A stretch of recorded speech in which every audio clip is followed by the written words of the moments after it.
Hi guys, कैसे हैं आप लोग। तो काफ़ी लंबे टाइम से Q&A का वीडियो नहीं बनाया, तो सोचा इस हफ्ते हो जाए।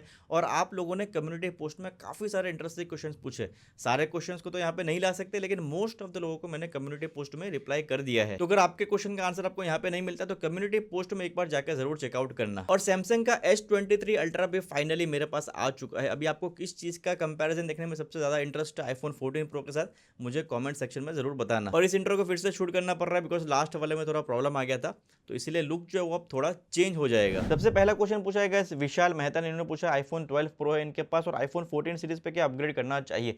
अगर अपग्रेड करना चाहिए तो कौन से मॉडल पे अपग्रेड करना चाहिए। तो देखो, अगर आपके पास आईफोन 12 सीरीज का कोई भी फोन है या तो आईफोन 13 सीरीज का कोई भी फोन है, तो आपको अपग्रेड करने की रिक्वायरमेंट नहीं है। इवन आईफोन 11 सीरीज के यूजर्स को भी अपग्रेड करने की रिक्वायरमेंट नहीं है आईफोन 14 पे, अनलेस एंड अनटिल आपकी कोई स्पेसिफिक कैमरा की ऐसी नीड है जो आपके पुराने फोन से फुलफिल ना होती हो। बेसिकली मेरा ये मानना है कि हम लोगों को तब तक अपग्रेड नहीं करना चाहिए जब तक हम लोगों को अपग्रेड करने की एक्चुअल में नीड ना हो, और जब अपग्रेड करने की जरूरत पड़े तब फिर बेस्ट ऑफ द बेस्ट चीज पे अपग्रेड करना चाहिए जितना आपका बजट अलाउ करता हो। अगला क्वेश्चन पूछा है बुद्धा देन, और इन्होंने पूछा है दैट क्या नॉन प्रो आईफोन 15 सीरीज के मॉडल्स के अंदर हम लोग प्रो मोशन का डिस्प्ले एक्सपेक्ट कर सकते हैं या नहीं। तो लीक्स और रूमर्स तो ये सजेस्ट कर रहे हैं दैट अनफॉर्चुनेटली इस साल भी आईफोन 15 सीरीज के नॉन प्रो मॉडल्स के अंदर हम लोगों को प्रो मोशन का डिस्प्ले देखने नहीं मिलने वाला, लेकिन आगे जाके अगर कोई और अपडेट निकल के आता है तो डेफिनेटली मैं आप लोगों के साथ शेयर करूंगा। अगला क्वेश्चन पूछा है महेश काले ने, इन्होंने पूछा है दैट आईपैड 8 जेन का मॉडल इनके पास है, 128 GB का मॉडल है, और इनको as an alternative to MacBook use करने अपने आईपैड को। तो please suggest me a keyboard with track pad, क्योंकि इनको एप्पल के कीबोर्ड के ऊपर स्पेंड नहीं करना इतना ज्यादा पैसा। तो देखो महेश भाई, आप जो है वो लॉजिटेक का कीबोर्ड ट्राई कर सकते हो ट्रैक पैड वाला, लेकिन वो भी काफी ज्यादा एक्सपेंसिव आता है, अप्रोक्सीमेटली कुछ 14-15 thousand का कीबोर्ड है।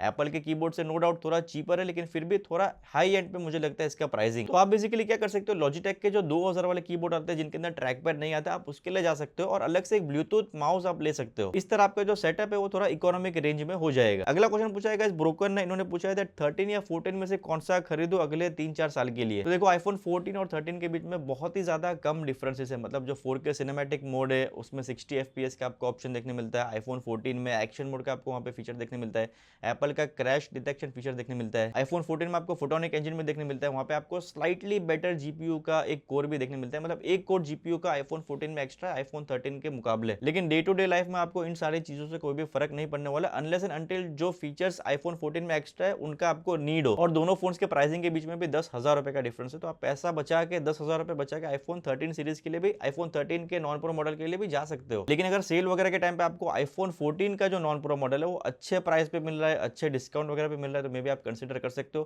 बिकॉज मैंने यहाँ पे जो आईफोन 14 लिया था ये फ्लिपकार्ट के रिपब्लिक डे सेल में लिया था, जहां पे मुझे ये फोन आफ्टर बैंक डिस्काउंट मिला 64,000 का विदाउट एनी अपग्रेड्स ऑफर। तो अगर प्राइसिंग के अंदर बहुत ज्यादा कुछ डिफरेंस नहीं है तो डेफिनेटली आपको आईफोन 14 को सिलेक्ट करना चाहिए।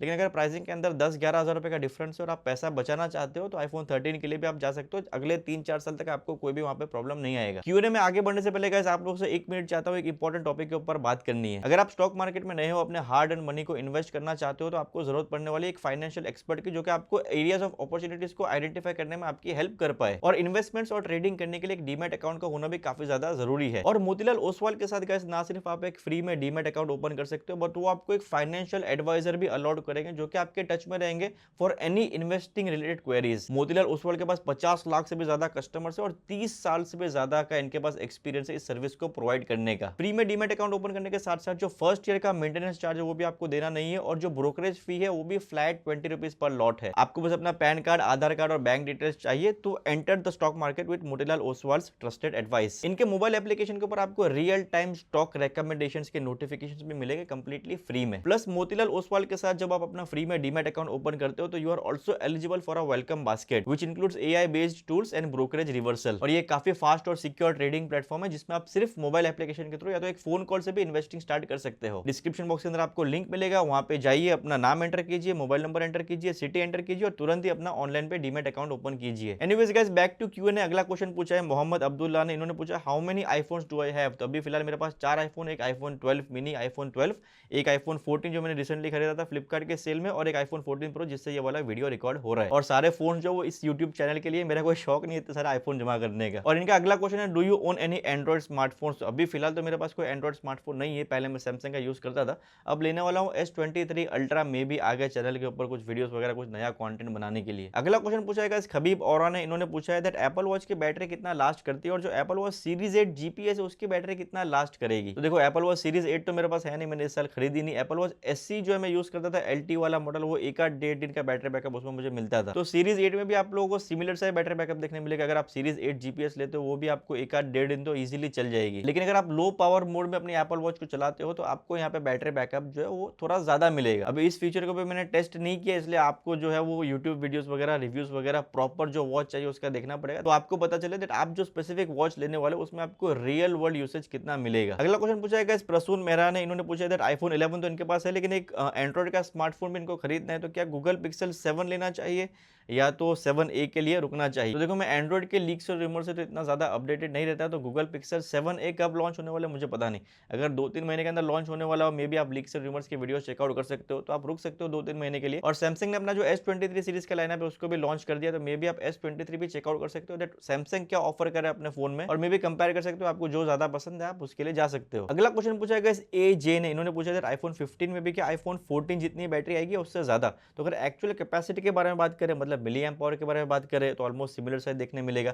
ऐसे कोई लीक्स और रूमर सजेस्ट नहीं कर रहे दैट एप्पल आईफोन 15 सीरीज में बैटरी की कैपेसिटी को बढ़ाने वाला है। लेकिन अगर एक्चुअल में बैकअप के बारे में बात करें तो थोड़ा ज्यादा एफिशिएंट प्रोसेसर होने की वजह से बैटरी बैकअप जो हमको थोड़ा ज्यादा देखने मिल सकता है, और वो भी सिर्फ 15 के प्रो मॉडल्स में, क्योंकि प्रो मॉडल्स के अंदर एक्चुअल में चिपसेट जो है वो नया आने वाला है। बट मे बी एप्पल जो है वो एफिशिएंसी के ऊपर मेहनत कर सकता है, सारे मॉडल्स के अंदर हमको एफिशिएंसी जो है वो बेटर देखने मिल सकती है अगर एप्पल इसके ऊपर काम करता है तो। बट ऐसे कोई लीक्स और रूमर्स ये बता नहीं रहे दैट जो एक्चुअल मिली एम्प पावर की जो कैपेसिटी है उसको एप्पल बढ़ाने वाला है। अगला क्वेश्चन पूछा है मिस्टर कृष्ण ने, इन्होंने पूछा है दैट कि आईफोन SE 2020 लेना वर्थ रहेगा? तो देखो एज अ सेकेंडरी फोन आप ले सकते हो, लेकिन एज अ प्राइमरी फोन अगर आप यूज करने का सोच रहे हो तो आपको मजा नहीं आने वाला, और नया तो 30,000 रुपए का मुझे वर्थ नहीं लगता। अगला क्वेश्चन पूछा है अखिल ने, इन्होंने यहाँ पे पूछा है दैट जो EU का लॉ था जो टाइप सी को मैंडेटरी करता है 2024 में सारे डिवाइसेस जो है वो टाइप सी होने चाहिए। आईफोन 15 सीरीज जो है वो सितंबर 2023 में लॉन्च होने वाला है, और EU का जो लॉ है वो 2024 तक एप्पल को टाइम देता है। तो क्या आईफोन 15 सीरीज के अंदर टाइप सी का पोर्ट देखने मिलेगा? तो जितने भी लीक्स और रूमर्स जो ट्रस्टेड सोर्सेज से निकल के आए वो तो यही बता रहा है दैट आईफोन 15 सीरीज के सारे मॉडल्स के अंदर एप्पल टाइप सी लाने वाला है। तो यहाँ पे जो टाइप सी का पोर्ट है उसकी तो आने की पॉसिबिलिटीज 90% से ज्यादा है। और इनका दूसरा क्वेश्चन ये था दैट एप्पल ने मैगसेफ क्यों वापस लाया मैकबुक्स में? तो मैगसेफ का पोर्ट बाय काफी कन्वीनियंट पोर्ट था, मतलब मैकबुक्स जो वो टाइप सी से भी चार्ज हो जाते हैं, टाइप सी का जो पोर्ट है उसको भी आप प्लग इन करके इसको चार्ज कर सकते हो, प्लस मैगसेफ से भी आप चार्ज कर सकते हो। मैगसेफ कुछ लोगों के लिए कन्वीनियंट था और एप्पल की एक प्रोप्राइटरी टेक्नोलॉजी, और एप्पल यहाँ पे फोर्स नहीं कर रहा मैकबुक्स में दैट आपको सिर्फ और सिर्फ मैगसेफ ही यूज करना है। प्लस आईफोन्स के अंदर भी मैगसेफ आता है, तो यहाँ पे मैगसेफ का तो कोई भी इशू नहीं है, बस इशू है तो ये पोर्ट का है दैट अगर किसी फोन के अंदर पोर्ट आता है जिसको प्लग इन कर सकते हैं, वायर्ड पोर्ट आता है, तो वो टाइप सी का होना चाहिए। अगला क्वेश्चन है संदीप का, इन्होंने पूछा है दैट मई 2022 में इन्होंने परचेज किया था एप्पल का वायर्ड ईयरफोन्स, ईयरपोड्स आते हैं एप्पल के, जो उन्होंने परचेज किए थे 8 महीने पहले, 8 महीने से यूज करे, लेकिन लेफ्ट साइड का जो वो प्रॉपर्ली वर्क नहीं कर रहा, लेफ्ट साइड में साउंड जो वो कम आ रहा है comparatively to the right one. तो और ईयरफोन्स इनके वारंटी में, तो क्या एप्पल रिप्लेस करके देगा? तो अगर आपके ईयरफोन्स वारंटी में अगर कोई प्रॉब्लम है तो डेफिनेटली आपको एप्पल की तरफ से सपोर्ट मिलेगा। अगला क्वेश्चन पूछा है इंदरवीर सिंह ने, इन्होंने पूछा है दैट क्या ऑल स्टोर सेफ है आईफोन्स पे साइड लोडिंग करने के लिए, बिकॉज वहां पे एप्पल आईडी और पासवर्ड वो मांगते हैं। देखो ये सेफ है या नहीं ये तो मुझे नहीं पता, लेकिन पर्सनली इस तरह का मैं साइड लोडिंग कंप्लीटली अवॉइड करूंगा, या तो मैं रिकमेंड नहीं करूंगा जहां पे आपका एप्पल आईडी और पासवर्ड जो है वो आपको एंटर करना पड़े। अगला क्वेश्चन है एनडी एंटरटेनमेंट का, इन्होंने पूछा है आईफोन 10 का जो बैटरी है इनका क्या लोकल शॉप में रिप्लेस करवाया या तो एप्पल के ऑथोराइज्ड सर्विस सेंटर में रिप्लेस करवाए?